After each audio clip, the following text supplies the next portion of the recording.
Top 30 na katotohanan sa Pilipinas. Number 30, sa Pilipinas ka lang makakakita ng taong walang pera pero may parcel. Number 29, sa Pilipinas ka lang makakakita na ang mga tao na tumatanda ay lalong nagmumukhang pera. Number 28, sa Pilipinas ka lang makakakita na friends lang daw pero ang convo ay may good morning at huwag papagutom. Number 27, sa Pilipinas ka lang makakakita ng mga bata nagbibigay ng cake at flowers sa nanay kapag Mother's Day, pero kinabukasan ay hindi na mautusan. Number 26, sa Pilipinas ka lang makakakita ng taong palusumbong sa boss para lang ma-promote sa trabaho. Number 25, sa Pilipinas ka lang makakakita ng taong hindi maubusan ng My Day, akala mo gumagawa ng PowerPoint. Number 24, sa Pilipinas ka lang makakakita ng taong huling beses kinilig ay nung nahawakan niya yung extension wire sa bahay. Number 23, sa Pilipinas ka lang makakakita ng taong matanda na pero nalilito pa rin sa mechado, afritada, menudo at kaldereta. Number 22, sa Pilipinas ka lang makakakita na kukuha ka ng valid ID pero hahanapan ka muna ng dalawang valid ID. Number 21, sa Pilipinas ka lang makakakita ng mga taong nahihilo kapag walang pang-cashing.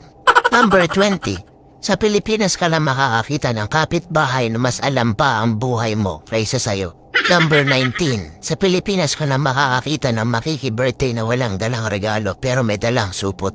Number 18, sa Pilipinas ka lang makakakita ng walang trabaho pero araw-araw lasing.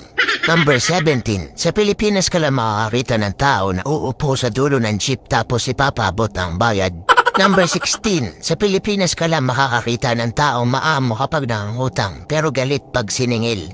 Number 15, sa Pilipinas ka lang makakakita ng taong naglagay ng hardworking sa resume pero tinatamad pumasok kapag Lunes.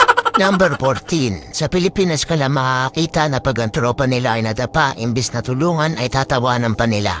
Number 13, sa Pilipinas ka lang makakakita na ang mga tao ay madalas magpasarin sa social media pero kapag pinatulan mo ay autoblock ka na sa kanya.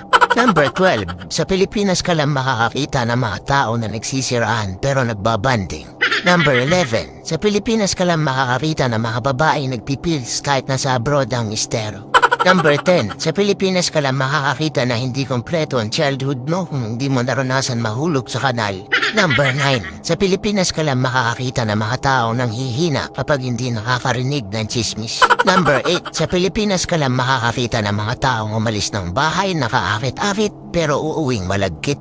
Number 7, sa Pilipinas ka lang makakakita ng taong nakapamewang kapag tumitikim ng niluluto. Number 6, sa Pilipinas ka lang makakakita ng mga taong nagmumove on kahit hindi naman naging sila. Number 5, sa Pilipinas ka lang makakakita ng mga bahay na nagiging oven kapag tanghali. Number 4, sa Pilipinas ka lang makakakita na pagbuntis ay chichismis pero pag binyag ay nakikikain.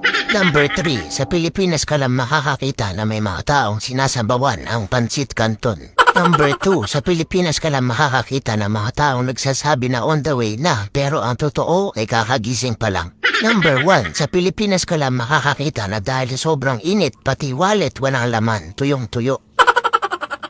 Top 30 na katotohanan sa Pilipinas.